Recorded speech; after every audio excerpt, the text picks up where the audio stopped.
Okay, so a number of you have asked me questions on question 9 through 12 on 6.1 and 6.2. So let's take a look at these problems. And yours might be slightly different than mine. The numbers might be changed just because they are randomly generated. Um, so let's look at this first one. We want to assume that the z-scores are normally distributed with a mean of 0 and a standard deviation of 1. And we want to know if the probability of z, if we have some z that's between 0 and some number a, and that probability is 0.3438, we want to find a. Now, to help us a little bit here, let me write down 0.3438 so we don't have to keep kind of looking back.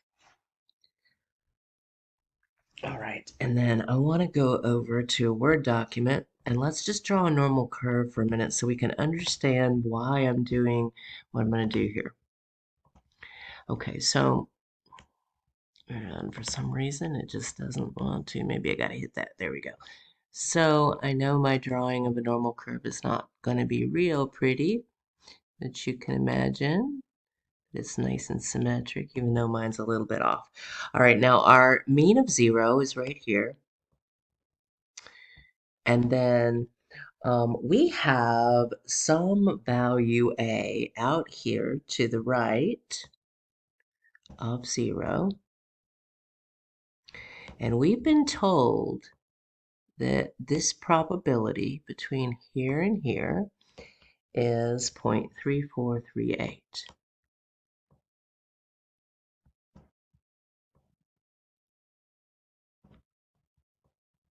So everything in between 0 and a right there is 0.3438. Now, let's recall when we look things up on the table, it gives us the probability of everything to the left. And we don't really have the probability here of everything on the left. We just have the probability of this piece right here. But since we know that the entire curve has a probability of 1, the whole thing has a probability of 1, as all probability distributions do, and this is our mean, it's in the center of our curve, then the probability on the left side of 0 has to be half of 1, or 0.5. So this over here is 0.1. So really, on our chart, we can look up in the body of our chart and find whatever these two are when we add them together, and that's going to give us the value of a that we're looking for. So this is 0.8, and of course I'm just really slow, kind of almost like writing like a child. This McAfee is driving me crazy. I know I do not have any virus. Okay, so we want to look up 0.8438 on either on the standard normal chart that you have under the tables, or I'm going to show you in Excel how we can do this a little bit easier. So I'm going to go to, let me go back to my path, and I'll go to the little waffle, and I'm going to pull up Excel, and we'll just open a blank workbook.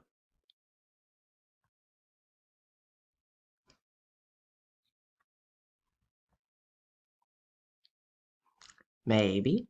Kind of slow computer, or really slow internet, probably.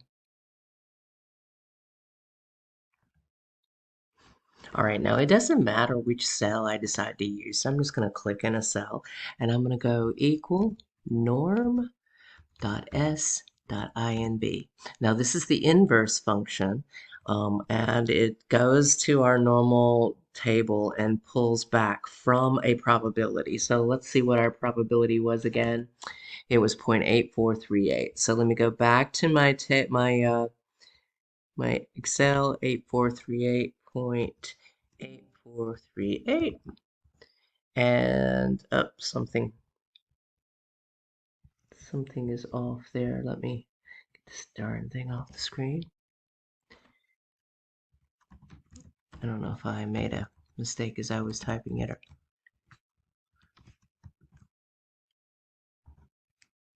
Oh, I'm sorry. This is giving us the z-value, not the probability. I just lost my mind for a minute. So our A that we're looking for here is 1.010199. And depending on what the problem wanted us to round to, we'll go ahead and round that. Let's see. Let's go back and see what the problem wanted us to round to. Did it say? No. So we should probably just put that whole thing in there for, oh, I'm sorry, it's this one. Put that whole thing in right there. Okay, so let's look at 10 and let's again think about what that normal curve looks like. We want to assume that z-scores are normally distributed, again with a mean of 0 and a standard deviation of 1. If we have a probability between negative b and positive b, and we know that that probability is 0.8826, we want to find out what the z-score is for b. All right, now 0.8826, let me write that down. And we are finding negative b and positive b. Now it says to find b, so we'll just find the positive one. But I mean, we'll find the negative one first with what we're going to do. So, and the positive one will just be the reverse of it. All right, so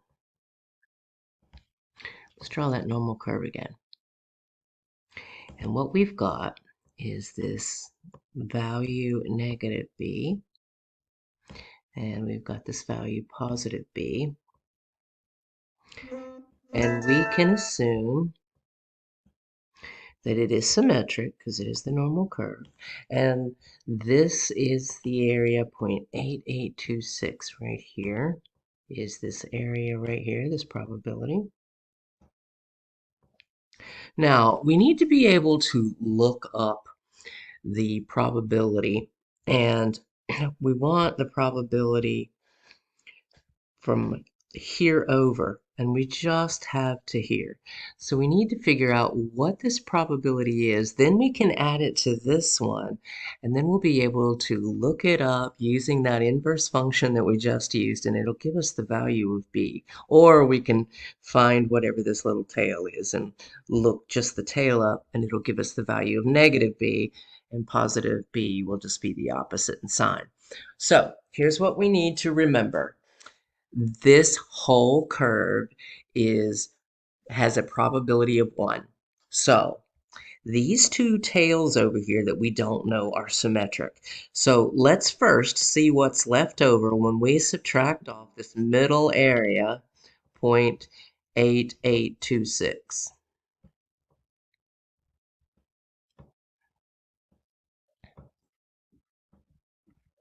All right, so I'm going to put that in my calculator and get that.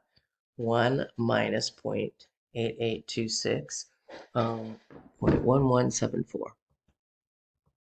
Now, 0.1174 is the leftover area or the leftover probability for the two tails. So, since they're symmetric, let's divide this by 2, and that will give us what the probability is for each of these two tails. So I'm going to divide 0.1174 by 2. That is 0.0587, and I'm going to put that over here. And gosh darn it, it is just being a pain in the neck. 0.0587.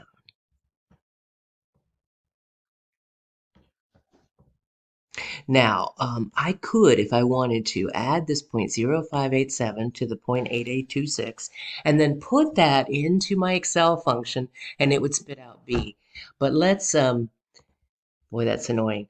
Let's go ahead and put 0.0587 in to Excel and it's going to spit out the negative B and we'll just turn it to positive to get our positive B. So let me find Excel again.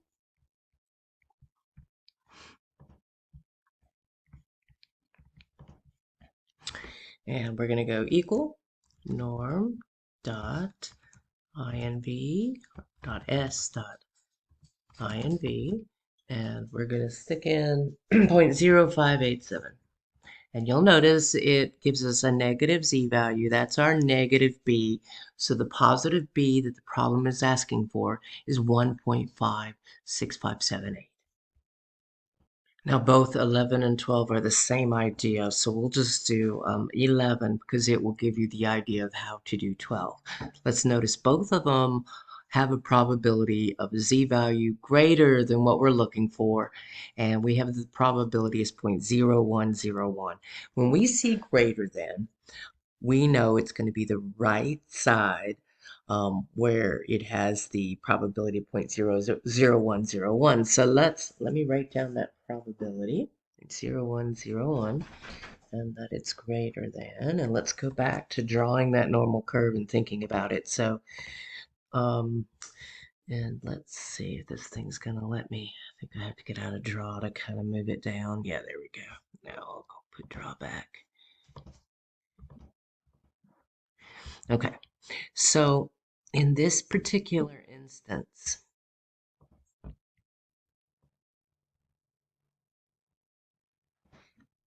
we have some value. I think it was C. It was called C. Yeah, it was. It was called C right here. And the area to the right of C, I know my C looks kind of like a T, but that is supposed to be a C. The area to the right, the area greater than C, is 0.0101. Now remember, when we look something up, either using the table or using Excel, it gives us the values or the probabilities to the left. So what we've got to do in order to look up and find out what this particular value is right here, when we use our inverse function in Excel, is we've got to first subtract 0.0101 from 1, since the whole value of the normal curve adds up to 1. And whatever that is, that's going to be our left-hand side over here, and we can look it up. So let's see, what is 1 minus 1 minus 0.0101? So that's 0.9899.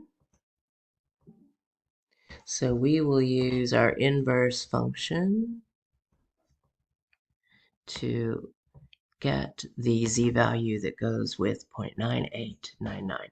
So let me switch over to our Excel, and we'll do equal norm.s.inv. We'll put in 0.9. Now I had it pulled up for 9899. Close it. And we find that that is 2.322612.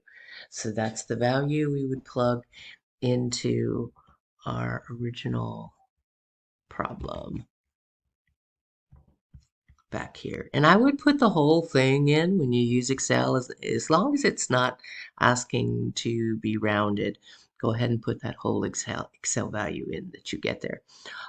That should help with those 9 through 12. But if you need some more, please let me know.